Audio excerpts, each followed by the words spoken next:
আরিফ হোসেন আপনি লিখেছেন, কোরবানির সিজন সামনে রেখে গরু ছাগল মোটা তাজা করার জন্য খামারিরা গরুকে ফিড খাওয়ান, এটা কি জায়েজ? কোরবানির মৌসুম শুধু নয়, সারা বছর জুড়ে অনেকে এটা করে থাকেন। গরু ছাগল মোটা তাজা করার জন্য বিভিন্ন ওষুধ ইত্যাদি তাদেরকে খাওয়ান, এবং এমন কিছু খাওয়ান যা গরুর শরীর হয়ে মানুষের শরীরে প্রবেশ করে এবং মানুষকে ধ্বংসের দিকে নিয়ে যায়, এবং এগুলোর ফলশ্রুতিতে বড় বড় ব্যাধিতে মানুষ আক্রান্ত হয়ে যায়। সন্দেহাতীতভাবে এগুলো হারাম এবং গুনাহের কথা। একজন মুসলমান কোন অবস্থাতেই এরকম কোনো কিছু করতে পারেন না যাতে অন্য মুসলমান ক্ষতিগ্রস্ত হতে পারে। নবী করিম সাল্লাল্লাহু আলাইহি ওয়াসাল্লাম বলেছেন, লা দারারা ওয়ালা দিরারা। ইসলামে নিজে ক্ষতিগ্রস্ত হওয়া এটা যেরকম জায়েজ নেই, নিজে জেনে শুনে ক্ষতির মুখোমুখি করা নিজেকে নিজে, আবার একইভাবে অন্যকে ক্ষতিগ্রস্ত করাও জায়েজ নেই।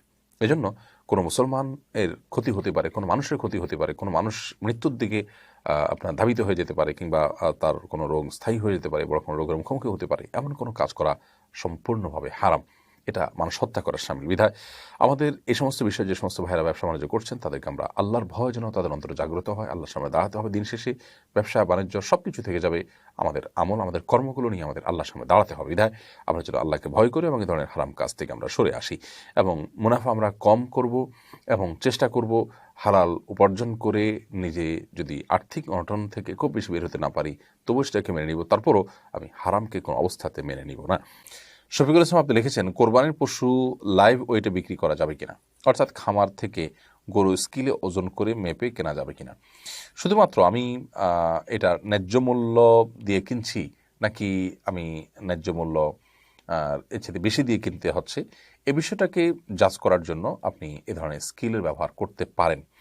কিন্তু কোরবানির গরু সেটা খুব বেশি মাপামাপি করা, কেজি কত গরু পড়লে সমস্ত হিসেব নিকেশ করা, এটা আসলে কোরবানির যে প্রাণ সেটাকে নষ্ট করে দেয়। সেজন্য এটা না করা উচিত। যথাসম্ভব এগুলোকে অ্যাভয়েড করা উচিত। যদি কোনোভাবে আপনার আসলে পরিমাপ করার কোনো ওয়ে না থাকে, যেমন অনলাইনে আজকাল অনেকে পশু কিনেন, দূর থেকে আপনার পশু সরাসরি দেখতেও পান না, তো সেরকম পরিস্থিতিতে আপনি শুধুমাত্র আপনার ন্যায্যতা নিশ্চিত করার জন্য যদি এরকম করেন সেটি হতে পারে। আর যদি আপনার পর্তার চিন্তা করে শুধু এটি করেন তাহলে সেটা অবশ্যই কোরবানির সাথে যায় না। পৃথিবীর অনেক দেশে আমাদের অনেক ভাইরা আছেন যারা গরু কিনেন, ছাগল কিনেন কোরবানি করার জন্য, বিশেষ করে আপনার সুপার শপগুলো থেকে ছাগল কিনেন কোরবানি করার জন্য। সেগুলো তারা ওজন করে গোশত কিনে নেওয়ার মতোই একরকম পুরো ছাগলের গোশতটা কিনে নিয়ে যান। সেখানে দেখা যায় অনেক কিছু তারা রেখেও দেয়, মাথা, পায়া ইত্যাদি।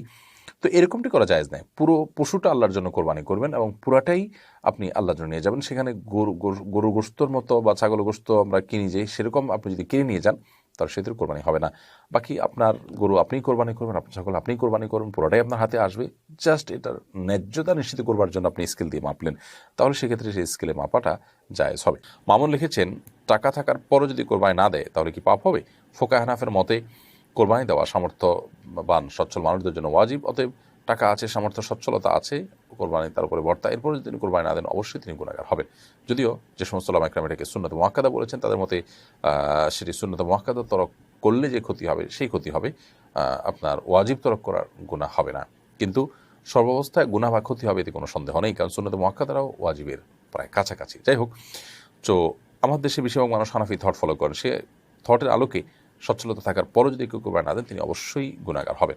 তরিক রাকিব আপনি লিখেছেন, মৃত ব্যক্তির জন্য কোরবানি করার বিধান ও পদ্ধতি জানতে চাই।